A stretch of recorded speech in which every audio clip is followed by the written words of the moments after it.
আজকে তোমাদের আরও একটা রেসিপি শেয়ার করছি পুরনো দিনের মূলোর টক কিংবা মূলোর অম্বল। এখানে আমি 3টে মূলো নিয়েছি লাল সাদা মিলিয়ে, তো এটাকে একটু গ্রেট করে নিয়েছি।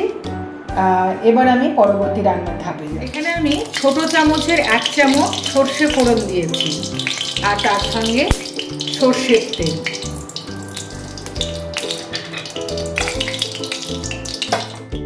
এইখানে আমি তেঁতুলের একটা পাল্প তৈরি করেছি, সঙ্গে গুঁড়ো আছে। তোমরা সবাই জানো আমি রান্নায় চিনি ব্যবহার করি না।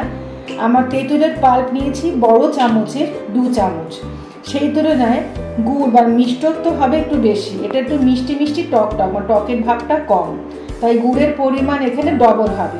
2 চামচ যদি আমি তেঁতুল নিয়ে থাকি তাহলে 4 চামচ গুড় নিয়েছি, মানে এই রেশিওতে রান্নাটা হবে। তোমরা জানো আমি কড়াইতে নুন আগেই দিয়ে থাকি। ভিডিও শুরুর আগে আমি সর্ষেটাকে একটু অল্প শুকনো খোলায় একটু ভেজে নিয়েছিলাম, নিয়ে তারপর আমি সর্ষের তেল দিয়েছি। তখন নুন ছিল, চাটনিতে তো চাটনি বা অম্ল টক খুব বেশি তো নুন চলে না, তাই ওটা পরিমিতি বোধটা থেকেই আমি নুনটা দিয়েছি। এবারে যেটা করব, গ্রেট করে রাখা মূলোটা আমি দিয়ে দিই। খুব ভালো খেতে হয়। একটা কথা তোমাদেরকে বলি, অনেকেই হয়তো বলবে বা হয়তো জানো, যেহেতু মাঘ ফাল্গুন মাস, এখন ফাল্গুন মাস চলছে, মূলো খায় না, অনেকের বাড়িতেই হয় না।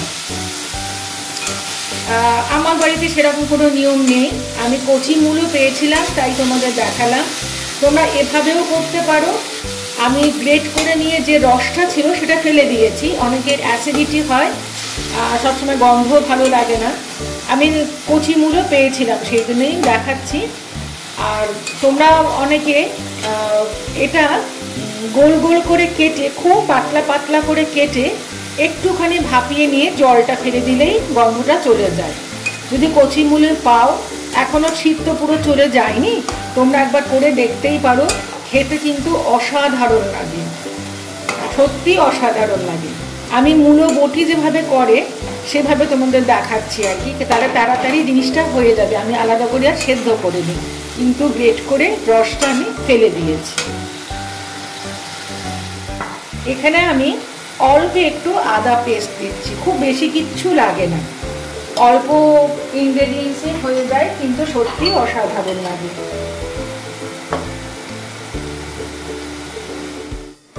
এখানে আমি নারকেলের ডাস্ট পাউডার নিয়েছি। তোমাদের কাছে যদি লিকুইড থাকে তোমরা দিতেই পারো। ডাস্ট পাউডার নিয়ে নারকেলের একটা দুধ মানে ঘন আমি বানিয়ে রেখেছি। এটা তোমরা বাড়াতেই পারো, আরও টেস্ট হবে। যত এই জিনিসটা ঠিকার হবে, নারকেলের দুধটা বা পেস্টটা, যাদের বাড়িতে দুধ মানে বা পেস্ট কেনা নেই তারা নারকেল বেটেও দিতে পারো, তাতেও কিন্তু একই কাজ হবে। তবে চেষ্টা করবে নারকেলের দুধটা এইভাবে করার। এটা আমি কিছুক্ষণ নাড়াচাড়া করে একটু ঢাকা দিয়ে রাখবো, যাতে একটু সেদ্ধ হয়ে যায়। যারা সেদ্ধ করে করবে তো কোনো অসুবিধা নেই, আমি তো সেদ্ধ করিনি, আমি র জিনিসটা দিচ্ছি, তাই একটুখানি আমি ঢাকা দিয়ে রাখবো।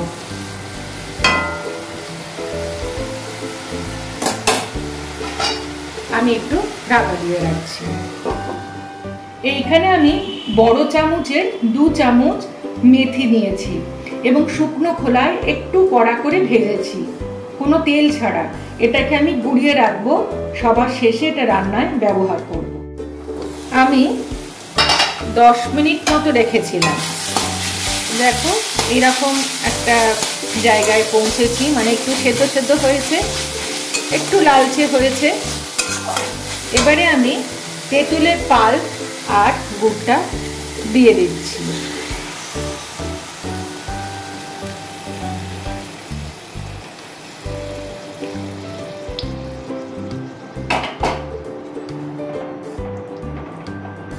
এটা সবসময় খেয়াল রাখবে, এই অম্ল বা এই টকে কিন্তু মিষ্টির ভাগটা একটু বেশি থাকে, টকটা কম। কেউ চাইলে মিষ্টি কমিয়ে টকটা বাড়াতেই পারো, সেটা তোমাদের পছন্দের ওপর ডিপেন্ড করছে।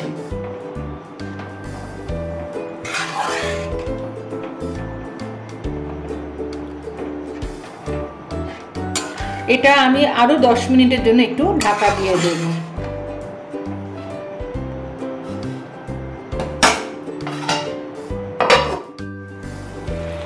আমি 10 মিনিটের মাঝখানে একবার এসে দেখে গেছি আমার এইরকম একটা অম্ল তৈরি হচ্ছে আর কি। আমি আলাদা করে জল দিইনি, ওই গুড় আর এই পেস্টটাই দিয়েছি, তেঁতুলের কাট করেছিলাম। এইবারে যেটা করব, এই যে নারকেলের যে দুধটা বার করেছি, মানে আমি পাউডার থেকে গরম জলে গুলে দুধ করেছি, তোমরা চাইলে সরাসরি দিতে পারো লিকুইড ফর্মে, কেউ চাইলে নারকেল বেটেও দিতে পারো, নারকেল বেটে দুধ করেও দিতে পারো, সেটা তোমাদের সুযোগ সুবিধে যেরকম সেই রকমই করবে। কালারটা দেখো কি সুন্দর এসছে। মিষ্টি তো আমি অলরেডি দিয়ে রেখেছিলাম তেঁতুলের সঙ্গে, তোমাদের বলেছি, তাই আলাদা করে আর এক্সট্রা মিষ্টি আমি দিচ্ছি না। খুব সহজে হয়ে যায়, একটা অন্যরকম রান্না। পুরোনো দিনের বাড়িতে খুবই হতো আর কি, এখন খুব একটা দেখা যায় না, তো আমি তোমাদেরকে শেয়ার করলাম। তোমরা বলো তোমাদের কেমন লেগেছে।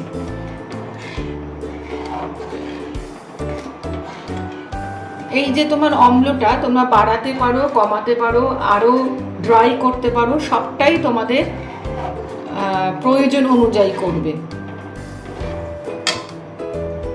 এখন যেটা করব সবার লাস্টে, এটা কিন্তু চালের গুঁড়ো,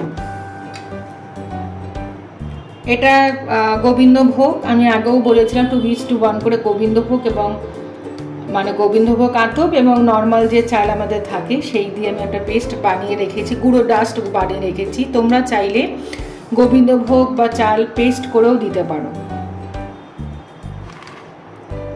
এটা দেখতে এবং খেতে আরো সুন্দর হবে, এটা ক্রিমি টেক্সচারও আসবে। আমি 2 চামচ আর একটুখানি দিলাম, দিয়ে খুব ভালো করে আমি নাড়াচ্ছি যাতে থিকার হয়।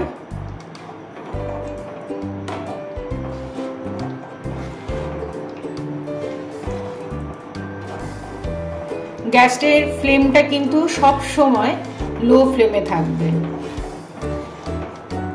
নানে জিনিসটা ফেটে যেতে পারে, যেহেতু নারকেলের দুধ টক সব পড়েছে এবং খেতেও ভালো লাগবে না, পুড়েও যেতে পারে। দেখো চালের পেস্টটা দিলাম, আমি ডাস্ট বলছি, ডাস্ট তোমরা পেস্টও দিতে পারো, কতটা থিকার হয়েছে।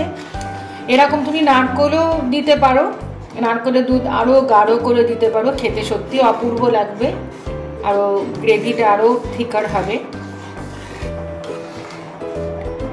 আমার মুড়ো কিন্তু সেদ্ধ হয়ে গেছে, আমি খুবই ধীরে ধীরে করে করেছি, তোমরা তো দেখেছো। আমার মোটামুটি এইরকম লাগবে, তোমাদের যদি মনে হয় তোমরা আরও টানিয়ে নিতে পারো। তো চলো তোমাদের দেখাই সার্ভ করে কেমন লাগছে। আর একটা পুরোনোদের রেসিপি তোমাদের শেয়ার করলাম, অবশ্যই বলো, তোমরা এখন কমেন্ট করো, আমার খুব ভালোও লাগে, ইন্সপিরেশন পাই নিত্য নতুন জিনিস দেখানোর চেষ্টা করি, পুরোনো দিনের রান্না সহজভাবে দেখাতে, এবং মাঝে মাঝে একটু প্রাদেশিক রান্না বা অন্য দেশের রান্না, অন্য রাজ্যের রান্নাও দেখিয়ে থাকি। তোমরা বলো তোমাদের যদি সেরকম কোনো দিন কোনো প্রয়োজন হয়, আমি চেষ্টা করবো তোমাদের দেখাতে। তৈরি হয়ে গেছে আমার পুরোনো দিনের আরও একটা রেসিপি, মূলোর টক কিংবা মূলোর অম্ল। এখানে আমি তোমরা দেখেছিলে আমি মেথি গুঁড়ো করেছিলাম, সেই মেথি গুঁড়োটা আমি ওপরে একটু ছড়িয়ে দিয়েছি, আর লঙ্কাটা অবশ্যই গার্নিশিংয়ের জন্য। তোমরা বলো তোমাদের এই রেসিপিটা তোমাদের কেমন লেগেছে।